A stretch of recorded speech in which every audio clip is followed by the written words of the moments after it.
Hi, it's Dwyer, gamblersadvisory.com. Remember, the opinion you should follow should be your own. Just consider this video to be a second opinion from a complete stranger online. Reports have surfaced that Lucian Bute is on the verge of signing to fight unbeaten fighter Denis Grachev, who you may remember knocked out Ismail Shalak, I believe at the end of the 8th round of their match. Right now, this is a fascinating fight on a host of levels.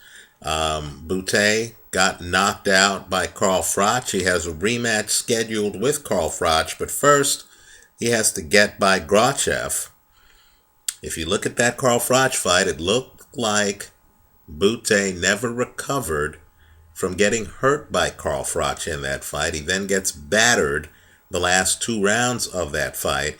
There is a question on whether Bute, just mentally as well as physically, is going to be able to bounce back from such a big beating, especially when he's fighting a big puncher, right? Grachev literally turned around that Shalak fight on one punch, right? That punch drove Shalak up against the ropes in the corner, and he was never the same, never recovered, was so beaten up that by the time Shalak hit the canvas, the referee jumped in and stopped that fight.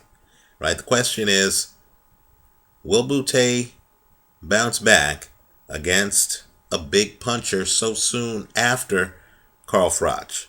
And there's another question. How does fighting Denis Grachev prepare you for a rematch against Carl Froch? Right? Well, let's try to tackle both. First, who do I think wins? Lucian Bute versus Denis Grachev? I think Bute wins it going away, right? Let me just say, though, that Grachev is a big puncher with a greater than 60% knockout ratio, right? Bute is coming off of a devastating knockout loss, right? You need to hedge Bute to win with Grachev by KO, right? What I don't see happening is Denis Grachev coming close to decisioning Lucian Bute. I just don't see that happening, right? And I don't care where the fight is fought. I just don't see that happening. Now, let's talk about the two fighters. Even though Grachev is supposed to be 6'1", he hunches over. His balance seems to be unorthodox. He fights shorter, right? He doesn't shoot a jab. He's slower. Doesn't really throw combinations, right? Doesn't really block punches with his hands. Rather, he uses his feet for defense, right? He moves back when you throw punches. He moves well. You can tell he's an athlete, right? If you dig a little deeper, you'll find out that he was the IKF Muay Thai World Light Cruiserweight Champion, right? This guy is a mixed martial artist. He actually moves like a mixed martial artist. Let me shake things up a bit. In my opinion, he actually moves better than Carl Froch. I believe Bute took this fight not because Grachev can channel Carl Froch's skill level. He doesn't come close, right? Carl Froch is an advanced fighter who works behind a jab and can throw hooks and is two-handed, right? Froch, it's very hard to get inside on Carl Froch. Carl Froch could batter you all day with that jab, even though he's a puncher, right? And Carl Froch is also a technician. While he doesn't have the fastest hands, he's effective. You remember how he practically shut out Arthur Abraham. He knows how to move in and out. That's not Grachev. right? While Grachev moves well, he doesn't shoot a jab. When you look at the film, you'll see too that he's not that defensively gifted. Where Froch will hide his chin behind his shoulder. Froch is actually pretty good at rolling with punches, right? Grachev doesn't. He gets hit with punches too much. Not only that, even though he moves well, because he doesn't come in behind a jab, his opponent's able to move away, right? Grachev seems to have a very hard time getting to his opponent's body, at least at this level.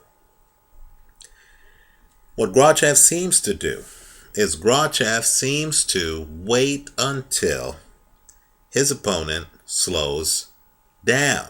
If you look at the ending of the Salak fight, it's interesting. Understand that Salak was dominating the fight. Salak, in my opinion, didn't need to win another round. It was a 10-round fight. You were in the 8th round. Salak didn't need to win another round to win that fight. He was dominating the fight, right? But what seems to have happened, and I know this will sound controversial, is Salak, who was cautious, who was on the outside, who was playing it safe, who was working behind a jab and then started busting up Grachev with combinations. And Grachev doesn't really seem able to make adjustments, right? What happened is Salak got too successful. I know this sounds ridiculous, but Salak, who was slowing down, who did get tired, literally in the 15 seconds before he gets knocked out, lands 3 hard punches on Grachev. And I believe those punches hurt him, because as he landed the punches, he opened up a little bit. He seemed to want to go for a knockout. He got sloppy. Salak has a bad tendency of, when he backs away, not keeping his hands up, right? And Salak, as he's backing away, he's orthodox. He keeps his left hand low. He gets hit with a bomb because he had just opened up and was trying to gain leverage on his punches. Once he gets hit, that fight is over. I believe the knockout is as much a function of Salak starting to open up and going for his own knockout and leaving himself defensively vulnerable as it is Grachev walking him down. Right? Now keep in mind, Salak is orthodox. Right? When he's getting negligent with his left hand, it just lines up perfectly. Right? Well, Bute is a southpaw. Right? Just food for thought.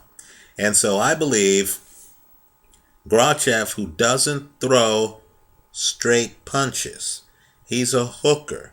So he's not one of these guys who can beat a southpaw throwing a straight right hand, because he doesn't have the straight right hand to throw.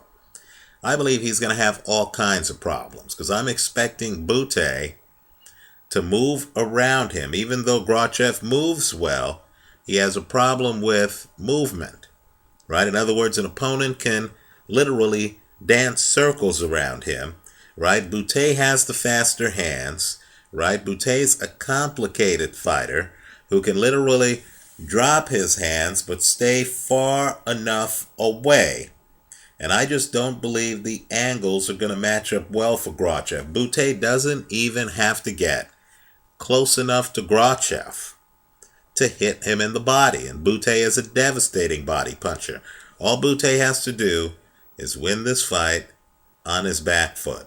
Just like Salak was dominating the first 6 rounds of his fight against Denis Grachev. Right? Where it gets interesting is that Grachev is an athlete. And he's going to be aggressively trying to come inside on Bute. If there's any weakness in Bute's game. And keep in mind, Bute beat a stalker by a wide margin when he beat Glenn Johnson, who was, coming forward, right? Bute beat him, right? If there's any weakness in Bute's game following his loss to Carl Froch, right? If he's unable to stick and move for 12 rounds, then he'll be in trouble against Grachev, because Grachev's style is literally, he doesn't even throw body punches. So until you're tired, then he steps forward and he tries to hook you, right? Limited defense, uses his legs for defense, right? Doesn't have a jab, doesn't throw straight punches, isn't fast-handed. But if you're tired, he'll step forward and he'll be aggressive, like he was at the end of the Shalak fight. If there's any weakness in Bute's game, Grachev could close the show, right? Keep in mind, Bute got knocked out in the amateurs, right? Gennady Golovkin. He got knocked down professionally. Libredo Andrade, right? The last round of their first fight. He avenged the loss.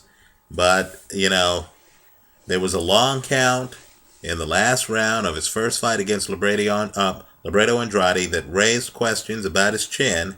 And then, of course, the Carl Froch fight, where I believe there's a moment in that fight where Bute's head is right, but his legs are gone, right? So there are questions about Bute's chin. And if Bute slows down at all, that'll give Grachev the opening to come in and to try to throw hooks and to try to take him out. I think Bute's defense is just too advanced. I think Bute hides his head too well. I don't think Grachev is offensively gifted like Carl Froch is to frame the hooks he's throwing.